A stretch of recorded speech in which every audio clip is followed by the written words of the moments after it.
और अब आप जिम्मेदारी का इंतजार करें। मैं आपके पास वापस लौट रही हूं।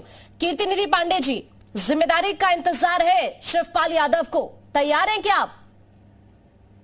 देखिए आकांक्षा जी, अभी समाजवादी पार्टी के नेता गरीबों मजलूमों की आवाज आदरणीय मुलायम सिंह यादव जी के निधन के बाद पूरी पार्टी शोकाकुल है।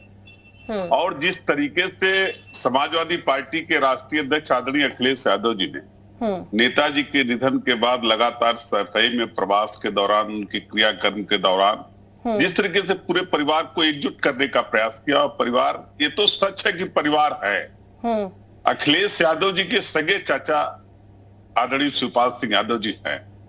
और एक बात मैं कहता हूं कि पार्टी तमाम वर्ग, जात, धर्म के लोगों के समूह से चल रही, और जो नेक नियति के साथ समाजवादी पार्टी में आना चाहता है उसका स्वागत है, और जो काम करना चाहता है उसका भी स्वागत है। और राष्ट्रीय अध्यक्ष जी इस बात का फैसला करेंगे कि किसको क्या जिम्मेदारी देना है, किसको पार्टी में रखना है, किसको नहीं रखना है। ये फैसला पार्लियामेंट्री बोर्ड, केंद्रीय नेतृत्व जो समाजवादी पार्टी का है, राष्ट्रीय अध्यक्ष जी के नेतृत्व में, वो फैसला करेगा।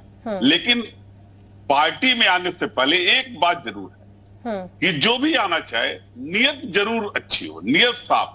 नियत साफ होगा तभी काम कर पाएगा, मन साफ होगा तब काम हो पाएगा। और हमें लगता है कि अब शिवपाल जी कुछ मन साफ कर रहे हैं, और इनका ये बयान बता रहा है कि वो समाजवादी पार्टी के साथ काम करना चाहते हैं। लेकिन तो अगर वो वापसी करते हैं तो आप पूरी तरह तैयार हैं उनको पार्टी में वापसी के लिए?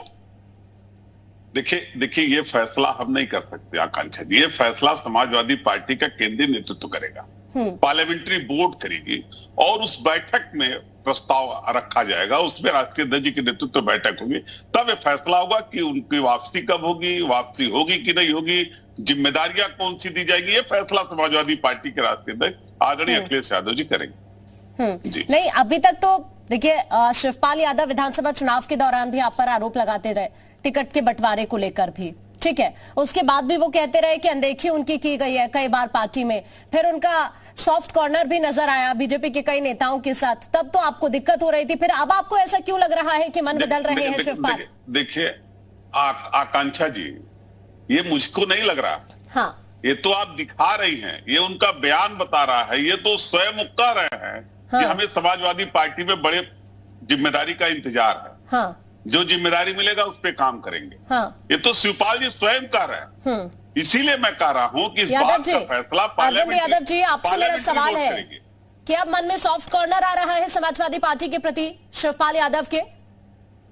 अरविंद जी, पार्टी के जो साथी अभी बात कह रहे हैं, हाँ, अब जब ऐसी बातें होगी तो किसी को भी दुख लगेगा।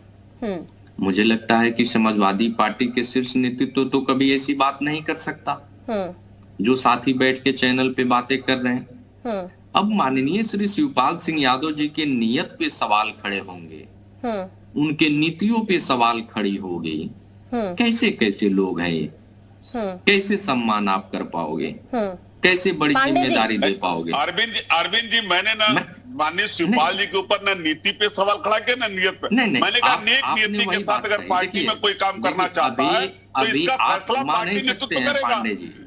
पांडे जी, आप घुमा नहीं सकते हैं।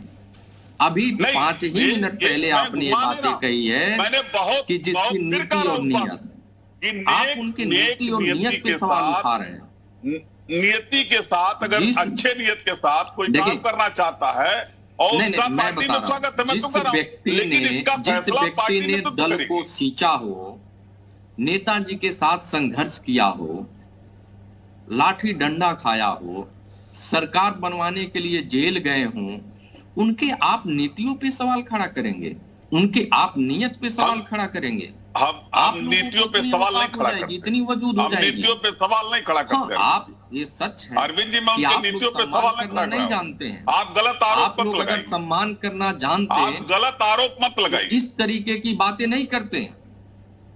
और मैं शुरू से कहता हूं कि समाजवादी पार्टी के लोग इस समय अनुभव का ही देन है, अनुभवहीन होने का ही प्रमाण है कि ऐसी हरकतें ये लोग करते रहते हैं। नहीं, फिर भी आप इंतजार कर रहे हैं किसी बड़ी जिम्मेदारी का। अरविंद जी, मैं आपके पास वापस लौट रही हूँ, एहसन सिंह जी इस वक्त बीजेपी से हमारे साथ जुड़ गए हैं। बहुत स्वागत है सिंह साहब आपका।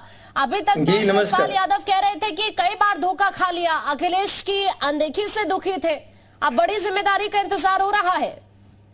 देखिए, अच्छी बात है, परिवार जो है वो समाज की एक छोटी इकाई है। अगर परिवार में आप मिलजुल के रहते हैं तो भारतीय जनता पार्टी उसका स्वागत करती है, तभी समाज में आप अच्छे कार्य कर पाएंगे। लेकिन शिवपाल जी तो कई बार झुक के और संबंध निभाने की कोशिश की है। क्या अखिलेश यादव जी भी झुकने के लिए तैयार हैं? क्या वो अहंकार समाप्त हो गया है? क्योंकि अहंकार माता पिता, चाचा चाची, भाई बहन, इन लोगों के साथ और समाज के अच्छे लोगों के साथ अहंकार नहीं करना चाहिए। अगर आप अच्छा कार्य करेंगे तो निश्चित तौर पे आपको परिणाम अच्छा मिलेगा और संगठन और सरकार चलाने की का एक अच्छा अनुभव शिवपाल जी के पास है। आदरणीय अखिलेश जी से पुराने वो समाजवादी पार्टी के नेता रहे हैं, तो मुझे लगता है कि उनके अनुभव का लाभ लेना चाहिए। हम तो स्वागत करते हैं ऐसे चीजों का, लेकिन मुझे नहीं लगता है कि अहंकार में जो व्यक्ति हमेशा रहता हो वो कभी ऐसा कर पाएगा। चुनाव में भी आप देखे होंगे शिवपाल जी जाते हैं और ये कहते हैं कि भाई पुरानी सभी चीजों को भूलकर हम आ रहे हैं, लेकिन बाद में शिवपाल जी कहते हैं कि हमें वो सम्मान नहीं मिला, हम जो चाहते थे वो नहीं मिला। तो इस तरह की ये चीजें होती रहती हैं। और सरकार में भी जब ये लोग थे तब भी केवल परिवार परिवार परिवार। अरे भाई, प्रदेश की जनता और समाज को परिवार से क्या लेना है? आपके लिए तो पूरा समाज और देश। अहंकार की बात कर रहे हैं, इनको अपने केंद्रीय नेतृत्व को भी थोड़ा सीख देनी चाहिए। दूसरों पे सवाल खड़ा करने से पहले एक बार अपने ऊपर भी देख लेना चाहिए। एक उंगली आप दूसरे पे उठाते हैं तो 3 उंगली आपकी तरफ से उठती है। एहसन सिंह साहब, आप लोगों ने भी नेतृत्व के साथ जो व्यवहार किया, जो आडवाणी जी के साथ किया, जो मुरली मनोहर जोशी जी के साथ किया आपका नेतृत्व ने, ये भी अहंकार का ही पड़ा। सपा भी वही कर रही है। आप तो अपना क्या लोगों को इकट्ठा नहीं कर पाए। देखिए हम लिस्ट नहीं बनाते हैं, पहले ही अभी चुनाव जीते नहीं, आप लिस्ट आने लगे, अधिकारियों को दंडित करेंगे, लोगों को दंड देंगे, जो हमको वोट नहीं किए होंगे उनके घर जला देंगे, चुनाव आयोग पे सवाल उठाएंगे, जनता पे सवाल उठाएंगे और बवाल मचाएंगे। तो इस तरह सवाल उठाना और बवाल मचाना दो ही तो कार्य समाजवादी पार्टी का। तो अब समाजवादी पार्टी सपा नहीं रह के वो तो सपा पार्टी हो गई है। हर तरह से आप प्रदेश से सपा हो गए हैं। प्रदेश की जनता ने आपको अस्वीकार दिया। उन्होंने कहा कि अपहरणवादी, परिवारवादी, आतंकवादी, क्षेत्रवादी, संप्रदायवादी, इस सबको 2017 में ही जनता ने अस्वीकार दिया और राष्ट्रवाद, विकासवाद को अपना लिया। आज देखिए, डबल इंजन की सरकार के नाते वाराणसी में अमूल की फैक्ट्री लग रही है, गोरखपुर में खाद का कारखाना चल रहा है, कहीं मेडिकल कॉलेज चल रहा है, कहीं डिफेंस कॉरिडोर बन रहा है, कहीं रैपिड रेल बन रही है, कहीं नोएडा में बड़े बड़े पार्क बन रहे हैं और तमाम जो है सबमिट हो रहा है।